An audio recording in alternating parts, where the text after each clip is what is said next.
ನನ್ನ ಟಿ ನೋಡಿದ್ವಿ ಕಳೆದ ಬಾರಿ ದುಬೈಯಲ್ಲಿ ನಡೆದಿದ್ದಂಥದ್ದು ತುಂಬ ಅದ್ದೂರಿಯಾಗಿ ನಡೆದಿತ್ತು. ಜೊತೆಗೆ ನೀವು ಕೂಡ ಪರ್ಫಾರ್ಮ್ ಮಾಡಿದ್ರಿ ಆ ಕಾರ್ಯಕ್ರಮದಲ್ಲಿ. ಕಳೆದ ಬಾರಿಯ ಅನುಭವ ಹೇಗೆ?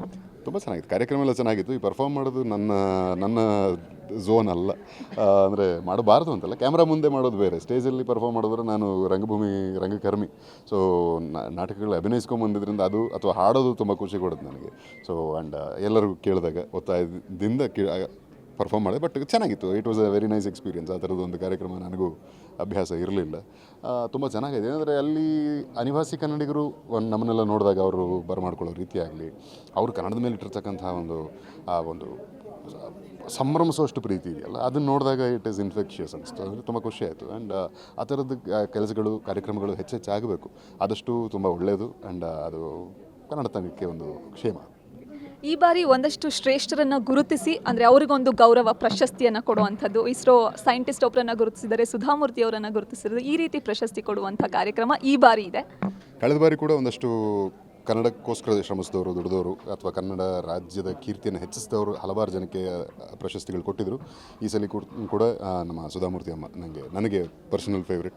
ಆ್ಯಂಡ್ ಇಸ್ರೋನಲ್ಲಿದ್ದಂಥ ನಮ್ಮ ನಾಡಿನ ಹೆಮ್ಮೆಯ ವಿಜ್ಞಾನಿ ಅವರು ಅದಿಯಾಗಿ ಹಲವಾರು ಜನ ಕನ್ನಡಿಗರಿಗೆ ಕನ್ನಡತನವನ್ನು ಎಲ್ಲೆಲ್ಲಿ, ಅಂದರೆ ಗ್ಲೋಬಲಿ ಯಾರ್ಯಾರು ರೀಚ್ ಮಾಡಿಸಿದ್ದಾರೆ, ಕನ್ನಡಕ್ಕೆ ಒಂದು ಕೀರ್ತಿ ಅಂತ ಅಂದ್ಕೊಂಡಿದ್ದಾರೆ, ಅವ್ರನ್ನ ಗುರುತಿಸಿ ಆ ಕನ್ನಡ ಮನಸ್ಸುಗಳನ್ನ ಒಂದು ಸನ್ಮಾನಿಸ್ತಕ್ಕಂಥ ಒಂದು ವಿಶ್ವಮಾನ್ಯ ಪ್ರಶಸ್ತಿ ಅಂತ ಒಂದು ಪ್ರಶಸ್ತಿ ಇದು.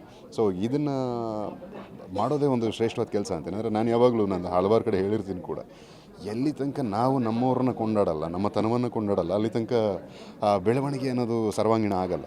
ಸೊ ನಮ್ಮವನ್ನು, ನಮ್ಮ ತನವನ್ನು, ನಮ್ಮವರನ್ನು, ನಮ್ಮ ಭಾಷೆಯನ್ನು, ಎಲ್ಲವನ್ನು, ನಮ್ಮ ಅಸ್ಮಿತೆಯನ್ನು ಕೊಂಡಾಡುವಂತಹ ಕೆಲಸ ನಿರಂತರವಾಗಿ ಆಗ್ತಾ ಇರಬೇಕು. ಆಗ ಇನ್ನೂ ಹೆಚ್ಚು ಒಳ್ಳೊಳ್ಳೆ ಕೆಲಸಗಳು ಬೆಳಕಿಗೆ ಬರುತ್ತೆ.